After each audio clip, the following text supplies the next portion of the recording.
मेरा परिचय, मैं सुविधा राधाकिशन नैनीताल हल्द्वानी का रहने वाला हूँ। 1982 में आसाम राइफल में भर्ती हुआ।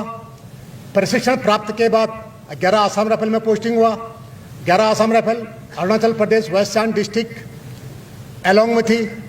उस समय यातायात के साधन नहीं थे, कम्युनिकेशन के साधन नहीं थे। बैटल लोड और ड्राई और फ्रेश राशन अपने पीठ पे कैरी करके जाना पड़ता था। एक पड़ाव से दूसरे पड़ाव जाने के लिए 9 से 11 घंटे लगते थे। 9 दिन का राशन हम लोग 9 दिन में मनीगांव पहुंचते थे। मनीगांव पहुंचने के बाद मेरे रुचि ऑफिस खेलकूद में भाग लेना था। मेरा सपना था कि मैं एक दिन डीजी लेवल तक पहुंचूंगा, तो मैं वॉलीबॉल का प्लेयर रहा, डीजी टीम तक पहुंचा। उसके बाद मैं भारतीय थल सेना का निशानेबाज के रूप में काम किया और मैं डीजी टीम में सेलेक्ट हुआ और मैंने भारतीय थल सेना इंडियन आर्मी के अंदर में एक निशानेबाज के रूप में भाग लिया। विमान दुर्घटना हुई थी, एक कल्पना नहीं कर सकता कि कोई बंदा बच सकता है। उस जहाज की फोटोग्राफ मेरे पास आज भी है। तो वो मेरा एक सौभाग्य था, मैं उस हादसे से बच के निकला हूँ।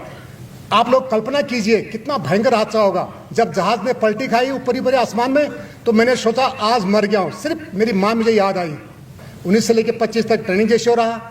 ट्रेनिंग जेशो बनने के बाद मैं जे भी था।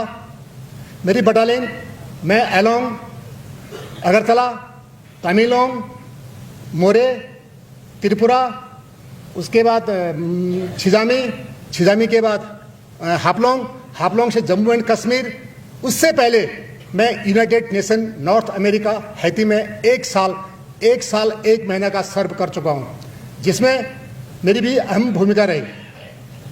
जो मेरी पोस्टिंग का ड्यूरेशन था बहुत ही कष्टमय। कंटिन्यू इंसर्जेंस में नौकरी करते हुए हमारा मानसिक और शारीरिक तनाव में रहते थे हम लोग। मानसिक और शारीरिक तनाव होने के बावजूद भी हमने अपने आप को फिर ही नहीं छोड़ा। हमारे अंदर जुनून था, आसाम राइफल मेरी माँ है, इस माँ के लिए कुछ करना है हमने। क्योंकि ऑपरेशन ऑफ वार का मैं बहुत बड़ा माहिर हूँ। ऑपरेशन वार हम अरुणाचल में जो है 20 साल तक यही ड्यूटी करते रहे, जिसमें मैं क्रैश हुआ था जहाज में।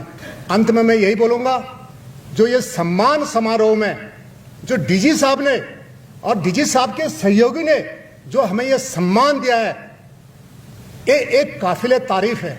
ऐसा आज तक आसाम राइफल में कभी नहीं हुआ। जो अभी हो रहा है, हम सभी रिटायरीज आसाम राइफल के लिए तालियों की आवाज से गड़गड़ाहट करेंगे। आसाम राइफल के लिए तालियां। आसाम राइफल की जय हिंद, जय भारत।